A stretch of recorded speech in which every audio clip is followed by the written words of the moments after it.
कोई भी नहीं आ सकता। लो आगे विक्रमादित्य। जैसे आया था वैसे असफल होकर चला भी तो गया तुम्हारा राजा विक्रमादित्य। अब बेताल, घोड़े से वही गिरता है ना जो उसकी सवारी करना जानता है। और तुम्हारे जैसे मनबड़ घोड़े को तो केवल राजा विक्रमादित्य ही सहन कर सकते हैं। गरम जली, जरा बेताल का भला भी तो सोच। बुरा लगा? खरी बात बुरी ही लगती है। और क्या प्रेत परी तो खरी खरी ही कहती है। बेताल, 1100 वर्षों से इसी वृक्ष पर लटके हुए हो, कभी अपनी मुक्ति के बारे में सोचते भी हो? प्रेत परी, पिछले 1100 वर्षों से मैं अपनी इस प्रेत घाटी में भटक रहा हूँ, कारण भद्रकाल को मुझे मारना है। भद्रकाल को मारने का उपाय इस संसार में केवल बेताल के पास है। बेताल, कभी कभी ना मुझे तुम्हारी बातें समझ में नहीं आती। यदि तुम 1100 वर्षों से इस वृक्ष पर केवल भद्रकाल के जीवित होने की प्रतीक्षा कर रहे हो तो अब क्यों रुके हुए हो? जाओ जाओ और जाकर अंत करो भद्रकाल का। मैं भद्रकाल को अकेले नहीं मार सकता, मुझे किसी और की सहायता चाहिए। और 1100 वर्षों के बाद मुझे ऐसा लग रहा है कि वो मुझे मिल गया। कौन?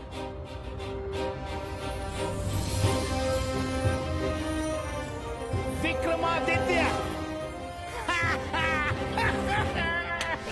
विक्रम, तुझमें वो सारे गुण हैं जो बेताल को लाने के लिए चाहिए, मगर तू भोला मनुष्य है।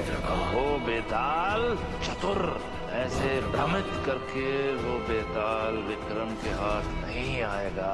मगर मुझे बेताल चाहिए, चाहे इसके लिए मुझे किसी की भी आहुति देनी पड़े। गुरु गोरखनाथ जैसा योगी और महाराज विक्रमादित्य जैसा पराक्रमी संसार में दूसरा हो ही नहीं सकता। और एक ये मेरे सुपुत्र भरत इस धरती पर भार है। कितनी बार मैंने इसे समझाया कि अपनी काका से कुछ सीख, इनके जैसे बनने का प्रयास कर, किंतु नहीं, पूरा दिन अस्तबल में घोड़ों के बीच में पड़ा रहता है। चिंता मत कीजिए भाभी, घोड़ों से मित्रता वीरता की पहली सीढ़ी है। अब मित्रता घोड़ों से होगी या घास से, ये तो गुरु गोरखनाथ ही जाने। महाराज की जय हो। महाराज, आचार्य वराहमिहिर आपसे मिलना चाहते हैं। बेताल, कभी कभी ना तुम्हारी उल्टी खोपड़ी सारी हद कर जाती है पार। अरे, जिस विक्रमादित्य को भद्रकाल ने भेजा है तुम्हें लाने के लिए, वो तुम्हारी सहायता क्यों करेगा?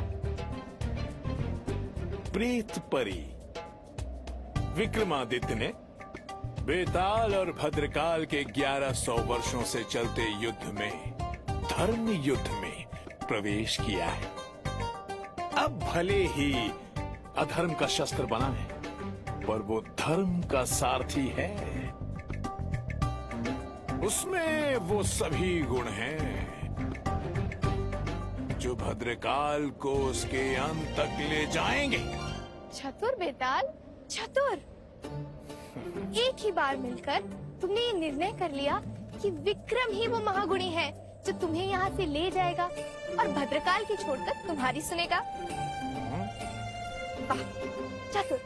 प्रेत परी, पहली बात तो ये है कि बेताल को उसकी प्रेत घाटी से ले जाना इतना सरल नहीं है। दूसरी बात ये है, मुझे अपनी प्रेत घाटी से वही व्यक्ति दूर ले जा सकता है जिसमें देवों द्वारा दिए गए सभी 32 गुण हैं। वे गुण ही एक मनुष्य को परिपूर्ण बनाते हैं, देवतुल्य बनाते हैं। क्योंकि एक प्रेत आत्मा को प्रेत घाटी से दूर ले जाने के लिए देवतुल्य होना आवश्यक है। अब देखना ये है कि तुम्हारा राजा विक्रमादित्य देवतुल्य है या नहीं है, इसका निर्णय हम बाद में लेंगे। अभी हम थके हैं, विश्राम करेंगे, अर्थात उल्टा लटकेंगे।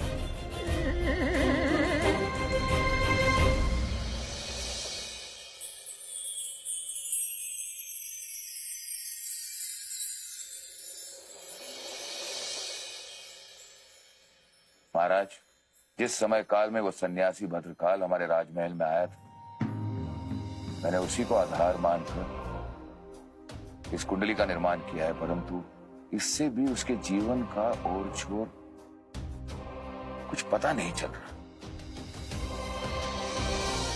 ऐसा व्यतीत होता है जैसे वो सन्यासी भद्रकाल सहस्त्र वर्षों से जीवित है। आचार्य, हमें तो भद्रकाल और बेताल दोनों एक ही नदी के दो छोर लगते हैं। एक ऐसी नदी जिसके गर्भ में रहस्य गाथा छुपी हुई है।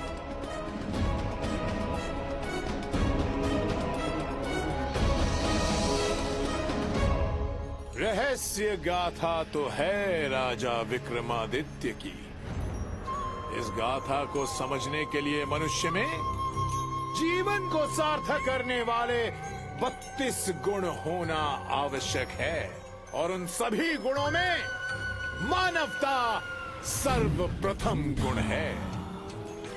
कारण मानवता ना हो तो मनुष्य पशु समान होता है। हो सकता है तुम में मानवता हो, पर ये मैं कैसे मान लूं?